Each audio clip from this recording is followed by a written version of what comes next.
Praise Lord. परमेश्वर पिता का धन्यवाद करते हैं कि उसने अपना असीम प्रेम अपने पुत्र के माध्यम से हम पर प्रकट किया। आज किस दिन को सारी दुनिया गुड फ्राइडे के रूप में मनाती है। ये वो दिन था जब परमेश्वर ने अपने इकलौते पुत्र को मेरे और आपके पापों के लिए कुर्बान कर दिया। बाइबल कहती है, देखो परमेश्वर का मेमना जो जगत के गुनाहों को उठा लिए जाता है। यीशु मसीह इस दुनिया में आए और उन्होंने हम सब के पापों का बोझ उठाया, और इस दिन को हम गुड फ्राइडे के नाम से जानते हैं। गुड फ्राइडे को गुड फ्राइडे इसीलिए कहा गया क्योंकि मैं और आप यीशु मसीह के बलिदान के द्वारा अपने पापों से आज़ाद हो सके। यीशु ने हमारे पापों का दाम चुकाया, और इस दिन जब यीशु मसीह क्रूस पर मारे गए तो क्रूस पर उन्होंने कुछ वाणियाँ बोली, कुछ वचन कहे जिनका महत्व हमारे जीवन में बहुत ज़्यादा है। उसे समझ लेना एक मसीह व्यक्ति के लिए, एक विश्वासी के लिए बेहद महत्वपूर्ण है। सो उन वचनों को मैं आपके सामने रखना चाहता हूँ कि क्यों यीशु मसीह ने ये बातें कही, उनका हमारे जीवन से क्या संबंध है, उन्हें हमें क्यों समझना जरूरी है। सो पहला वचन जो यीशु मसीह ने कहा वो आपको मिलेगा लूका उसका 23वां अध्याय उसकी 34वें पद में। इस प्रकार से लिखा है, हे पिता इन्हें क्षमा कर क्योंकि ये नहीं जानते कि ये क्या करते हैं। यीशु मसीह ने जब ये वचन कहा तो यीशु मसीह क्रूस पर मेरे और आपके लिए मृत्यु को सह रहे हैं। उन्होंने कोड़ों की मार को सहा और सारा कुछ उनके साथ जो जुल्म किया जा सकता था वो किया गया। सारा दर्द यीशु मसीह ने सहा, भूखा प्यासा वो रहा। इतना सताव सहने के बाद यीशु मसीह ने उन लोगों के लिए परमेश्वर से प्रार्थना की कि हे पिता इन्हें क्षमा कर क्योंकि ये नहीं जानते कि ये क्या करते हैं। क्यों यीशु मसीह ने कहा? यीशु मसीह ने इसलिए कहा क्योंकि यीशु मसीह के पास वो अधिकार है। बाइबल कहती है कि परमेश्वर के पुत्र के पास पाप क्षमा करने का भी अधिकार है। अजीजों, आपको याद होगा परमेश्वर के वचन में एक स्त्री का जिक्र है जो व्यभिचार में पकड़ी गई, और लोगों ने कहा कि मूसा की व्यवस्था के अनुसार तो इसे पत्थरवा करके मार देना चाहिए, लेकिन यीशु मसीह ने कहा तुम में से जिसने पाप ना किया हो वो पहला पत्थर मारे। जानते कोई भी उस स्त्री पर उसे पत्थरवा नहीं कर पाया क्योंकि सबके जीवन में पाप था। और बाइबल भी यही कहती है कि सब ने पाप किया है और सब परमेश्वर की महिमा से रहित हो गए, और बिना पापों की क्षमा के हम में से कोई भी स्वर्ग के राज्य में नहीं जा सकता। इसी वजह से यीशु मसीह इस दुनिया में आए। यूहन्ना 3:16 में लिखा है, परमेश्वर ने जगत से ऐसा प्रेम किया कि अपना इकलौता पुत्र दे दिया ताकि जो कोई इस पर विश्वास करे वो नाश ना हो परंतु हमेशा की जिंदगी पाए। तो अजीजों, पाप क्षमा करने का अधिकार सिर्फ और सिर्फ यीशु मसीह के पास था क्योंकि उसी ने ही मेरे और आपके पापों का दाम चुकाया। वो मेरे लिए आ गया, मेरे लिए मारा गया, मेरे लिए गाड़ा गया और मेरे लिए जी उठा। जो कोई यीशु का नाम लेगा, बाइबल कहती है, वो उद्धार पाएगा। यही वो कारण था कि यीशु मसीह ने उस स्त्री से कहा, जा तू चली जा, मैं भी तुझ पर दंड की आज्ञा नहीं देता। क्यों? क्योंकि यीशु मसीह स्वयं उसके पाप का बोझ उठाने वाले थे। यीशु मसीह ने हमसे इतना प्रेम किया कि हमारे समस्त पापों का भार उस दिन क्रूस पर अपने पर उठाया ताकि जब हम उसके नाम पर विश्वास करें तो अपने पापों से हम आज़ाद हो जाएं। यीशु मसीह ने कहा, हे पिता इन्हें क्षमा कर क्योंकि ये नहीं जानते कि ये क्या करते हैं, क्योंकि यीशु ही ये कर सकते हैं और किसी के पास अधिकार ही नहीं है कि उसके कह देने से उसके ज़रिए मुझे और आपको क्षमा मिल सके। और यीशु को कहना ज़रूरी था क्योंकि यीशु ने सिर्फ ये बातें सिखाई ही नहीं कि अपने दुश्मनों से प्रेम करो, अपने सताने वालों के लिए प्रार्थना करो और लोगों को क्षमा करो। यीशु मसीह ने ये सब करके दिखाया। यीशु की कथनी और करनी में अंतर नहीं रहा। यीशु ने वो सब कुछ करके दिखाया, और जब यीशु ये बात कह रहे हैं तो वो अपने अधिकार को प्रकट कर रहे हैं। ठीक इसी प्रकार से हम अगला वचन भी देखते हैं यीशु मसीह का। वहाँ पर यीशु ने कहा एक चोर से जो उसके साथ क्रूस पर थे आजू बाजू, उनमें से एक से कहा यीशु मसीह ने कि आज ही तू मेरे साथ फिर द्वास में होगा, स्वर्ग लोक में होगा। क्यों कहा? क्योंकि यीशु मसीह पर उसने विश्वास किया। एक तो ये कह रहा था कि हम तो अपने पापों का बोझ उठा रहे हैं, और दूसरा व्यक्ति यीशु मसीह पर विश्वास कर रहा है कि हमने जो किया है उसका हम भुगतान कर रहे हैं, और एक दूसरा व्यक्ति विश्वास नहीं कर रहा। दोनों समान है, लेकिन एक ने विश्वास किया और वो विश्वास करने के द्वारा यीशु मसीह पर वो स्वर्ग के राज्य का नागरिक बन गया। यीशु ने उससे कहा तो आज ही मेरे साथ स्वर्गलोक में होगा। ये आपको वचन मिल जाएगा लूका 23 अध्याय उसकी 42वीं आयत से हम पढ़ना शुरू करेंगे तो हमें मिल जाएगा। वहाँ पर यीशु ने कहा तो आज ही मेरे साथ स्वर्गलोक में होगा। अजीजों, ये भी वचन यीशु मसीह के अधिकार को प्रकट करता है कि यीशु मसीह के पास ही वो अधिकार है कि किसी व्यक्ति को वो स्वर्गलोक में प्रवेश करा सके। यीशु ने कहा द्वार मैं हूँ, बिना मेरे द्वारा कोई परमेश्वर के राज्य में जा नहीं सकता। यूहन्ना 14:6 पढ़ेंगे तो यीशु ने कहा मार्ग, सत्य और जीवन मैं ही हूँ, बिना मेरे द्वारा कोई परमेश्वर के राज्य में प्रवेश नहीं कर सकता। और यदि प्रेरितों के काम 16वां अध्याय और उसके 31वें पद को हम पढ़ते हैं तो वहाँ पर भी लिखा है कि ये तो यीशु पर विश्वास करे तो तू और तेरा घराना उद्धार पाएगा। हर एक व्यक्ति को स्वर्ग के राज्य में प्रवेश करने के लिए बाइबल के अनुसार ज़रूरी है कि वो यीशु के नाम पर विश्वास करे। क्यों? क्योंकि यीशु ने उसके पापों का पूरा पूरा भुगतान किया है, पूरी सज़ा उठाई है। और जब हम विश्वास करते हैं तो अजीज़ों में और आप अपने पापों से आज़ाद होकर स्वर्ग के राज्य के नागरिक बन जाते हैं। जैसा कि इस चोर को यीशु मसीह ने कह दिया कि तू आज ही मेरे साथ स्वर्ग लोक में होगा। इसने कोई कर्म नहीं किया था, सिर्फ विश्वास किया था। अजीज़ों में और आप विश्वास के द्वारा प्रभु यीशु मसीह पर हम उद्धार पाते हैं। बाइबल कहती है कि व्यवस्था के वजह से तो कोई व्यक्ति परमेश्वर के निकट धर्मी ठहर ही नहीं सकता है, क्योंकि हम यदि एक में गिर गए तो मानो सब में गिर गए। हमने यदि 10 वचन का पालन नहीं कर पाए और यदि हम 9 कर रहे हैं, एक नहीं कर पाए, तो परमेश्वर का वचन कहता है कि मानो हम सब के ना करने वाले ठहरे। तो ये सिद्ध होता है कि कर्मों के द्वारा कोई परमेश्वर के निकट धर्मी नहीं ठहर सकता। इसलिए मुझे और आपको एक उद्धारकर्ता की ज़रूरत है, एक सेवियर की ज़रूरत है, जो यीशु मसीह इस दुनिया में आए और उन्होंने हम सब के पापों का बोझ उठाया। और जो कोई इस पर विश्वास करेगा, बाइबल कहती है, वो निश्चय ही उद्धार पाएगा। तो इसलिए यीशु मसीह के पास वो अधिकार था कि वो उस चोर से ये कह सके कि तू आज ही मेरे साथ स्वर्ग लोक में होगा। क्योंकि बात वही है, उस चोर का सारा बोझ भी यीशु मसीह अपने पर उठाए हुए थे।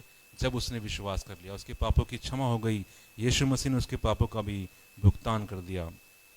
सो जब तीसरा वचन हम देखते हैं, वो आपको मिलेगा यूहन्ना उसका 19वां अध्याय और उसकी 26 पद से हम पढ़ेंगे तो लिखा है, यीशु मसीह ने कहा, हे नारी देख ये तेरा पुत्र है।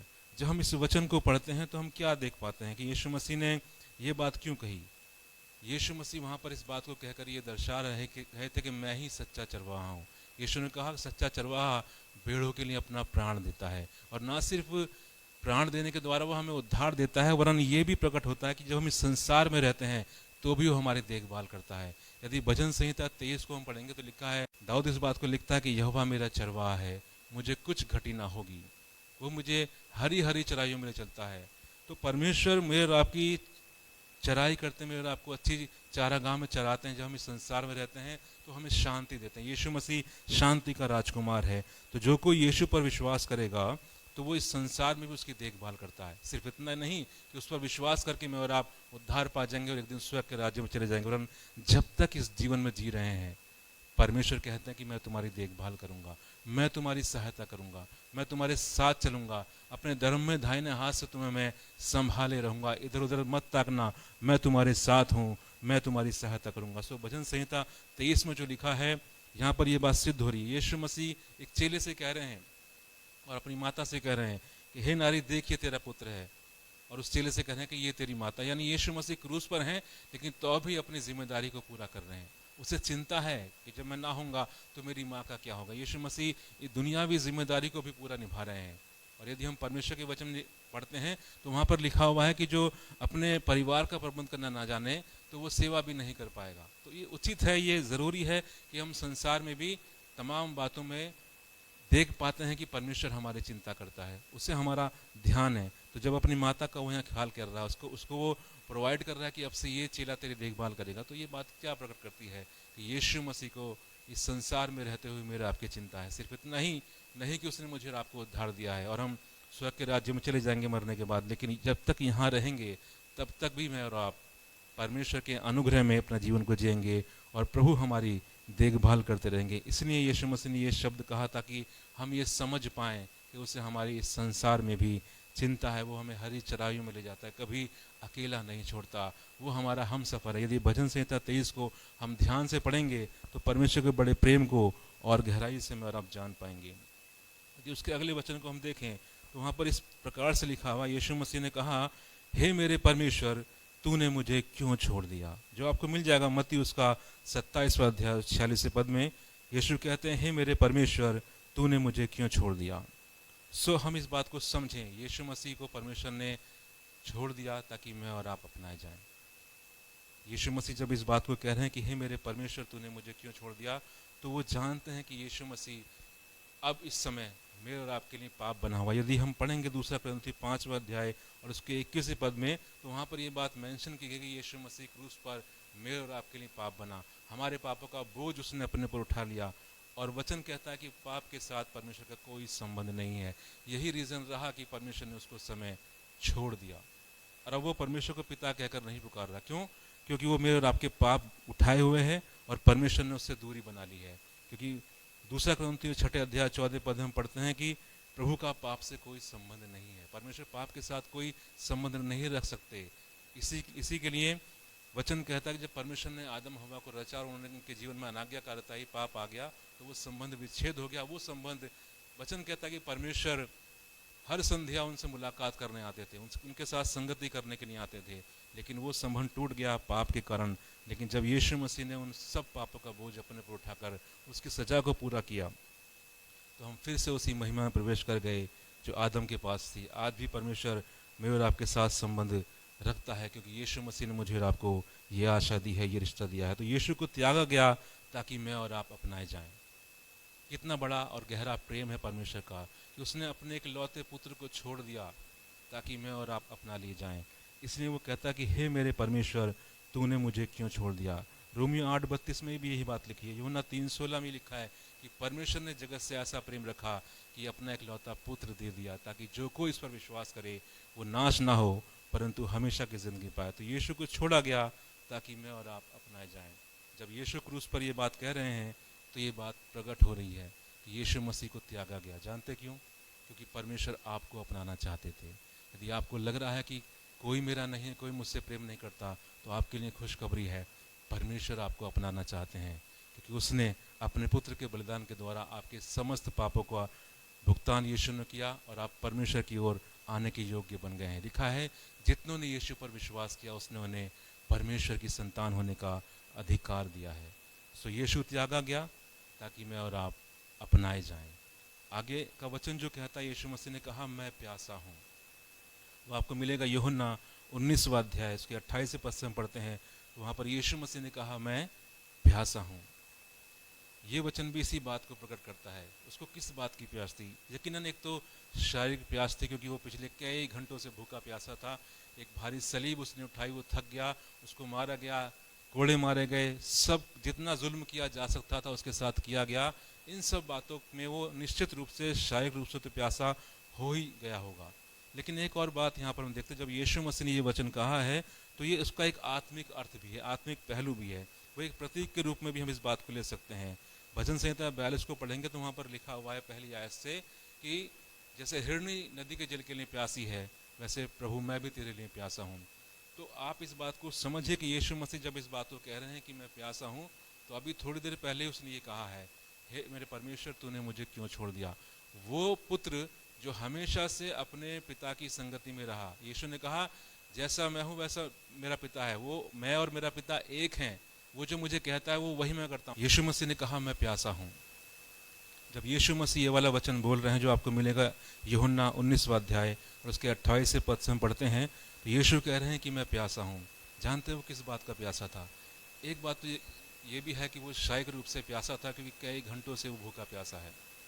उस पर तमाम तरह के जुल्म किए गए, भारी सलीब उसने उठाई है, कई किलोमीटर चला है और ऐसी स्थिति में शारीरिक रूप से कमज़ोर हो गया था, उसे प्यास लगी होगी। लेकिन जब यीशु इस बात को कह रहे हैं कि मैं प्यासा हूँ, तो उसका एक आत्मिक पहलू भी है, वो एक प्रतीक के रूप में भी है। वो प्रतीक क्या है? क्या यीशु मसीह कहना चाह रहे हैं? अभी पहले ही हमने पहले वचन में सुना है, अभी इससे पहले यीशु ने कहा हे मेरे परमेश्वर तूने मुझे क्यों छोड़ दिया। वो संगति जो अभी तक टूटी नहीं थी। यीशु कहता है कि जिसने मुझे देखा उसने पिता को देखा, और जो पिता मुझसे कहता मैं वही करता हूँ। इतना ज़्यादा जो एक संगति थी, एक लगाव था, जो कभी पिता से दूर ही नहीं, रोज़ पिता से बातें करता था, वो संबंध, वो निकटता आज टूट गई। जानते हैं क्यों टूट गई? क्योंकि वो मुझे और आपको अपनाना चाहता था। यीशु परमेश्वर से इस समय दूर है, पिता से दूर है, ताकि मैं और आप अपना लिए जाएं। तो जब यीशु इस बात को कह रहे हैं कि मैं प्यासा हूँ, तो सेम बात मनुष्य पर भी लागू होती है। हम भी प्यासे हैं। अब कितनों को ये बात पता है कि हम प्यासे हैं और कितनों को शायद नहीं पता। बहुत से लोग अपने जीवन में शांति, आनंद और एक इत्मीनान को ढूंढने के लिए बहुत सारे यत्न करते हैं। कुछ लोग पार्टीज़ में जाते हैं, कुछ लोग मूवीज़ देखते हैं, कुछ लोग कुछ करते हैं। जानते क्यों? क्योंकि उनके मन में, उनके जीव में एक अंतर मन में एक खालीपन है। वो बहुत सारी बातों से, बहुत सारे एन्जॉयमेंट से उस खालीपन को भरना चाहते हैं, लेकिन जब जानते हैं बड़ी पार्टी से भी घर लौट कर आते हैं, अपने कमरे में लेटते हैं, तो फिर वही खालीपन उनको सताता है। जानते क्यों? क्योंकि एक प्यास है। शायद आप नहीं जानते उसके बारे में, आपको रियलाइज़ नहीं है ये बात, लेकिन एक प्यास है आपके जीवन में। जब तक ये आत्मा परमात्मा के साथ मिलन नहीं करती, हम जो परमेश्वर से दूर हैं, जब तक परमेश्वर के साथ हमारा मिलन नहीं हो जाता, ये जो अकेलापन है, ये जो एक खालीपन है, कभी भर नहीं सकता। हमें ज़रूरत है कि हम परमेश्वर के साथ मेल करें, और यीशु इसी के लिए आए, और ये प्यास हम सबके पास है। इसलिए भजन संहिता 42 में लिखा है, जैसे हिरणी नदी के जल के लिए प्यासी है, वैसे ही मैं भी तेरे लिए प्यासा हूँ। हर एक इंसान के जीवन में ये प्यास है, कुछ को पता है, कुछ को नहीं भी पता, लेकिन ये प्यास हमारे अंदर है। और यीशु मसीह जब ये कह रहे हैं मैं प्यासा हूँ, तो मुझे और आपको ही रिप्रेजेंट कर रहे हैं। यानी यीशु मसीह ने वो स्थान ले लिया जो हमारा था, और अपना स्थान हमें दिया। यीशु मसीह प्यासा हो गया ताकि हमारी प्यास बुझ सके। जानते हैं ये प्यास किस चीज़ की है? ये प्यास परमेश्वर से मिलन की है। वो जो हमेशा परमेश्वर की संगति में था, उसकी संगति टूट गई, ताकि मैं और आप परमेश्वर की संगति में आ सकें, उसके प्रेम को, उसके सानिध्य को, उसके आलिंगन को हम अनुभव कर सकें। परमेश्वर ने अपने प्रिय पुत्र को छोड़ दिया, क्योंकि उसने हमारे पापों का बोझ उठाया हुआ था, और इसलिए छोड़ दिया ताकि मैं और आप अपनाए जाएं। तो ये प्यास हमारी थी। भजन संहिता में 63 अध्याय में भी हम पढ़ते हैं तो यही बात हम पाते हैं। और यशायाह 55 1 से 6 पढ़ेंगे तो वहाँ पर लिखा है, आओ सब प्यासी लोगों, पानी के पास आओ, जिसके पास रुपया ना हो वो भी मोल ले जाओ। और जब सामरी स्त्री से यीशु मसीह की मुलाकात हुई तो उसने भी कहा, यदि तुम मुझसे मांगती तो मैं तुझे जीवन का जल देता। ये जीवन का जल क्या है? ये जीवन का जल यही है, परमेश्वर के साथ मेल हो जाना। तब कोई व्यक्ति कभी प्यासा नहीं होता। आपके रूप से हमारे अंदर का जो अकेलापन है, खालीपन है, वो भर जाता है, और एक खुशी और एक आनंद। इसलिए तो लिखा है परमेश्वर की निकटता में आनंद की भरपूरी है। ये आनंद जो हम खोजते रहते हैं ना, पता नहीं कहाँ कहाँ, कोई मूवीज़ में, कोई पार्टीज़ में, कोई डांस में, किसी चीज़ में, वो कुछ पल के लिए आता है, लेकिन जैसे ही घर में लौटते हैं फिर वही अकेलापन सताता है लोगों को। जानते हैं क्यों? क्योंकि परमेश्वर के साथ दूरी है। अब कुछ लोगों को इस बात का रियलाइजेशन है, पता है, लेकिन कुछ लोगों को शायद उसका एहसास भी नहीं है कि हम परमेश्वर से दूर हैं, इसलिए खालीपन है। वो दोस्तों में, पार्टीज़ में, न जाने कहाँ कहाँ इस आनंद को खोजते रहते हैं। लेकिन वचन कहता है परमेश्वर की निकटता में आनंद की भरपूरी है। और ये निकटता मुझे और आपको देने के लिए परमेश्वर के इकलौते पुत्र ने परमेश्वर से, अपने पिता से दूरी सही, उसने उस प्यास को अनुभव किया जो मेरे और आपकी प्यास थी। यीशु मसीह प्यासा हो गया ताकि हमारी प्यास बुझ सके, हम परमेश्वर के निकट आ सकें, हम उस बात का आनंद ले सकें जो परमेश्वर की निकटता में अनुभव हो सकती है। यीशु मसीह हमेशा अपने पिता के साथ था, हमेशा उससे बातें करता था, लेकिन आज वो अलग हो गया। तभी वो कहता है कि हे मेरे परमेश्वर, तूने मुझे क्यों छोड़ दिया? और आगे कहता है कि मैं प्यासा हूँ। तो ये प्यास अजीजों मेरे और आपकी प्यास थी, उस दूरी की प्यास थी जो परमेश्वर से हमारी थी, लेकिन यीशु मसीह ने उसे अपने जीवन में अनुभव किया ताकि उसकी जो निकटता परमेश्वर के साथ है उससे मैं और आप अनुभव कर सकें। जब यीशु ने आगे कहा, छठा वचन कहा, तो उसने कहा पूरा हुआ। जानते क्या पूरा हुआ? वचन कहता है कि पाप की मजदूरी मृत्यु है, व्यवस्था के अनुसार हर एक पाप करने वाला दंड पाएगा। और हमारे आपके लिए खुशखबरी ये है कि यीशु मसीह ने वो दंड अपने ऊपर भुगत लिया ताकि जब हम उस पर विश्वास करें तो हम उद्धार पा सकें। यूहन्ना 19वें अध्याय और 29 पद से ये बात हमें मिलती है। यीशु ने कहा पूरा हुआ। व्यवस्था के अनुसार पाप का फल मृत्यु है और उसका भुगतान यीशु मसीह ने कर दी। रोमियो 6:23 को पढ़ेंगे तो वहाँ पर लिखा है पाप का फल मृत्यु है। और पहला कुरिन्थियों 15वां अध्याय उसके 55वें पद से पढ़ते तो वहाँ पर लिखा है, हे मौत तेरा डंक कहाँ रहा? यीशु मसीह ने पाप का जो परिणाम हमारे जीवन में आता था उस डंक को तोड़ डाला। अब पाप का प्रभाव हमारे जीवन पर नहीं है। पाप हमारा परिणाम तय नहीं करता, परमेश्वर का अनुग्रह हमारा परिणाम तय करता है। परमेश्वर मुझे और आपको अवसर देता है। तो जब पाप हमारा परिणाम तय नहीं करता तो क्या हम पाप करते रहें? यदि अनुग्रह बहुत हुआ तो क्या हम पाप करते रहें? पौलुस कहते हैं कदापि नहीं, वरन जिस बात के लिए एक बार मर गया तो फिर उसके लिए क्यों जिए, वरन हम नए जीवन किसी चाल चलें। मसीह ने हमें वहाँ ला दिया है कि हम परमेश्वर की संतान हैं और उसके अनुसार हम चाल चलें कि मैं परमेश्वर की संतान हूँ, प्रभु मैं तेरी इच्छा के अनुसार अपने जीवन को जीऊँगा। तो यीशु ने मुझे और आपको व्यवस्था के श्राप से छुड़ा लिया है दाम देकर, अपना लहू बहाया हमारे स्थान पर मृत्यु सही, ताकि हम परमेश्वर की संतान हो जाएं, हम परमेश्वर की निकटता में आ जाएं। तो परमेश्वर मुझसे और आपसे प्रेम करते हैं। और मत्ती 27:51 को यदि हम पढ़ेंगे तो वहाँ बहुत खूबसूरत बात लिखी है। लिखा है मंदिर का पर्दा ऊपर से लेकर नीचे तक फट गया। अब नोट कीजिएगा ये बात कि पर्दा ऊपर से नीचे नहीं फटा, नीचे से ऊपर नहीं फटा, ऊपर से नीचे फटा। तो किसी मनुष्य में इतनी सामर्थ्य नहीं थी। जो बात पहले मैंने आपको बताई, ये अधिकार सिर्फ यीशु मसीह के पास है कि वो कह दे कि जा तेरे पाप क्षमा हुए, तो आज ही मेरे साथ स्वर्गलोक में होगा। ये आसमान और ज़मीन का कुल अख्तियार यीशु को सौंपा गया और वही ये बात कह सकता है। और यहाँ पर भी ये बात लिखी, जब परमेश्वर के पुत्र ने मेरे और आपके पापों का भुगतान कर दिया, उसने कहा पूरा हुआ। जो काम यीशु मसीह को दिया गया था, समस्त मानव जाति के पापों का बोझ उठाना, उसने जब पूरा कर दिया तो लिखा है मंदिर का पर्दा ऊपर से लेके नीचे तक फट गया। यानी वो दूरी जो परमेश्वर आपके मेरे बीच थी, वो स्वयं परमेश्वर ने उस पर्दे को फाड़ दिया। परमेश्वर का जो भवन है वो 3 चरणों में बनाया जाता है। 3 भाग होते हैं, आंगन, पवित्र स्थान और महापवित्र स्थान। और महापवित्र स्थान में वो पर्दा पड़ा होता था जहाँ पवित्र लोग ही एंट्री कर सकते हैं। लेकिन जिस दिन यीशु मसीह में और आपके लिए क्रूस पर मारा गया, परमेश्वर ने महापवित्र स्थान में प्रवेश का अधिकार हर एक विश्वास करने वाले को दे दिया। खुद वो पर्दा फाड़ दिया। यानी अब आपके पास एक्सेस है यीशु के नाम से।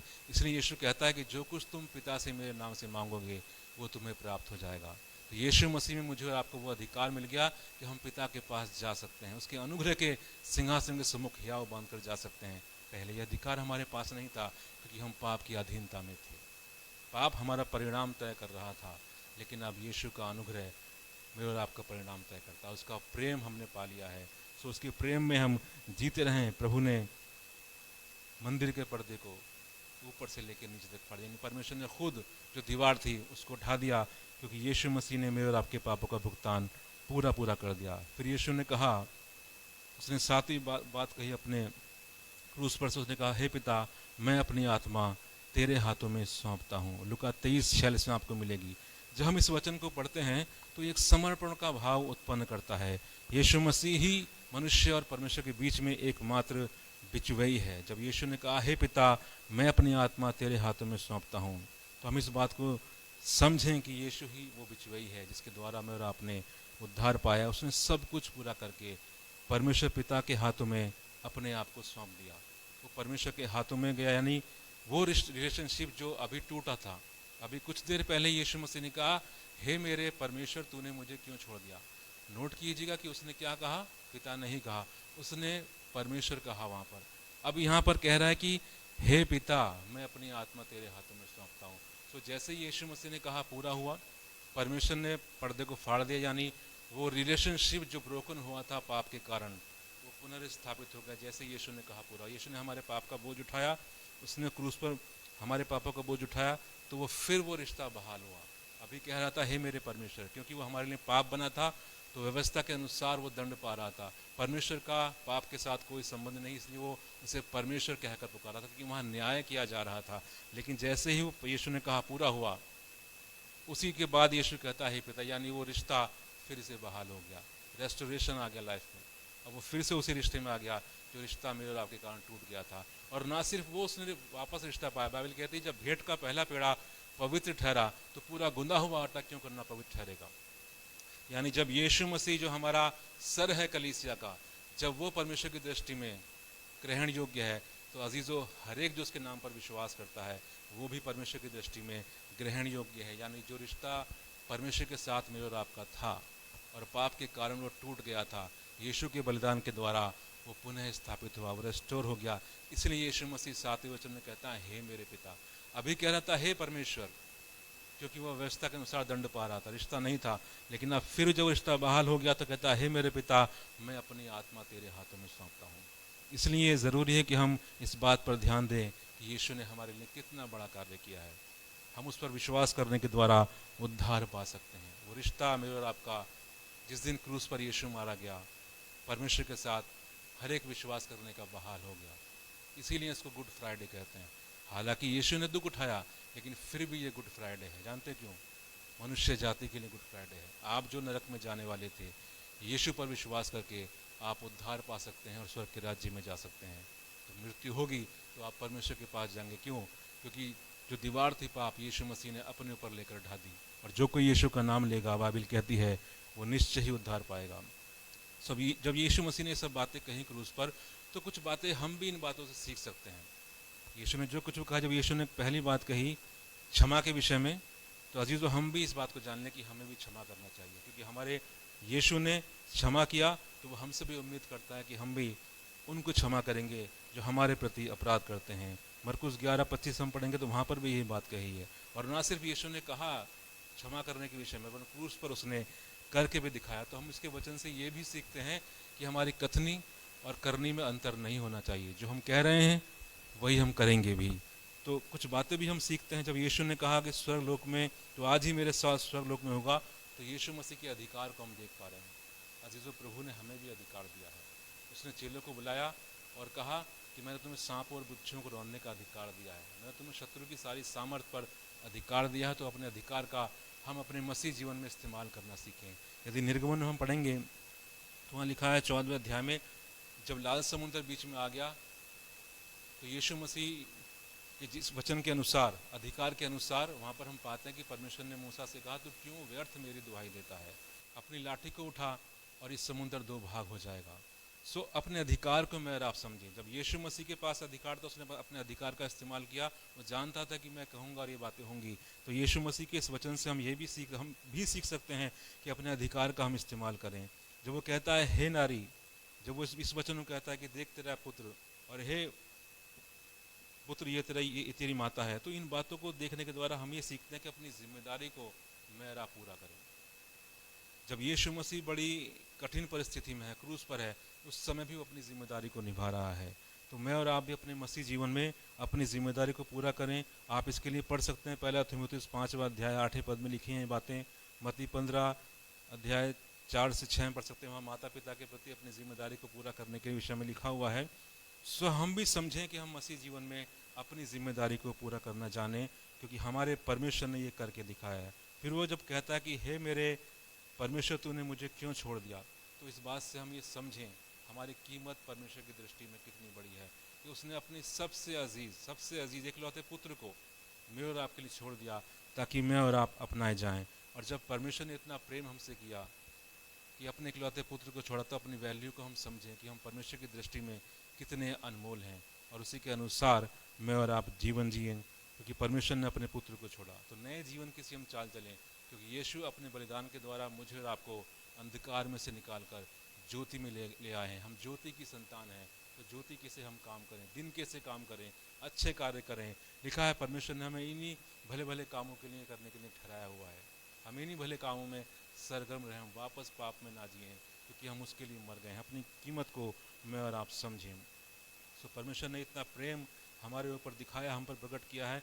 फिर यीशु जब कहता है कि मैं प्यासा हूँ, तो उससे मैं और आप ये सीख सकते हैं कि वो परमेश्वर के प्रति अपने लिखा है परमेश्वर के वचन में कि मत्ती 5:6 में लिखा है, जो धर्म के भूखे प्यासे हैं वो तृप्त किए जाएंगे।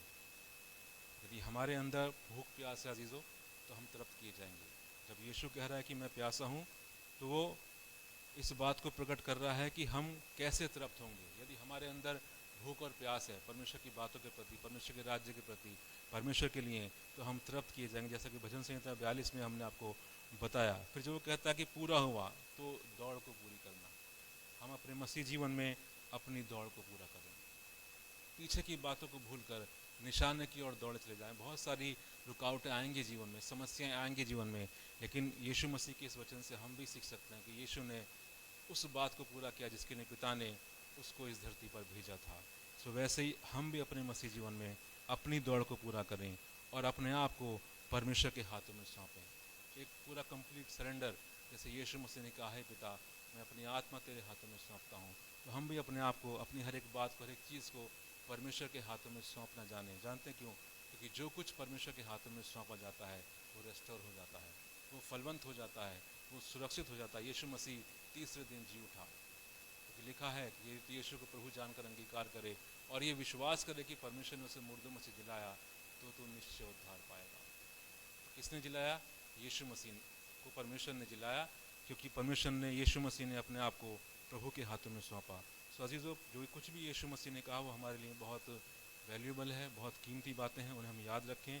और जो कुछ भी यीशु मसीह ने आज के इस दिन में किया है वो परमेश्वर के प्रेम को मेरे और आपके जीवन में प्रकट करता है। तो वैसे ही हम परमेश्वर के प्रेम में बने रहें। परमेश्वर हम सभी को आशीष दे। आइए हम प्रार्थना करें। परमेश्वर पिता, हम प्रार्थना करते हैं प्रभु, आपके असीम प्रेम के लिए खुदावन, जो आपने अपने पुत्र के द्वारा हम पर प्रकट किया पिता, कि उसने संसार में आकर प्रभु जी समस्त मानव जाति के पापों का बोझ उठाया खुदावन। हम आपका धन्यवाद करते प्रभु जी आपके असीम प्रेम के लिए खुदावन यीशु मसीह। हम प्रार्थना करते खुदावन हम में से हर एक जन जो भी देख रहे हैं पिता, सुन रहे हैं खुदावन, हम सब आपके इस प्रेम को, इस बलिदान को हमेशा स्मरण रखें खुदावन, और आपकी इच्छा के अनुसार अपने जीवन को जीने वाले बन सकें। आप पर विश्वास करें खुदावन और हम स्वर्ग के राज्य के नागरिक बन जाए पिता, हम उद्धार पा सके प्रभु जी। परमेश्वर पवित्र आत्मा हर एक के जीवन में आप कार्य करें खुदावन, जो लोग भी देख रहे हैं पिता, सुन रहे हैं, उनके जीवन में आप कार्य करें खुदावन, ताकि गुड फ्राइडे प्रभु आज का यह दिन उनके लिए उद्धार का कारण बन जाए पिता परमेश्वर। वो आज के इस दिन में पिता यदि आज तक आपको नहीं जान पाए प्रभु जी, इन बातों के द्वारा, इन वचनों के द्वारा वो आपके सच्चे प्रेम को अनुभव करें खुदावन, और आपके नाम की महिमा का कारण करें पिता। हर एक को हम आपके हाथों में सौंपते प्रभु जी, हर एक को आप आशीष करें। प्रभु यीशु के सामर्थी नाम से दुआ मांगते हैं, आमीन।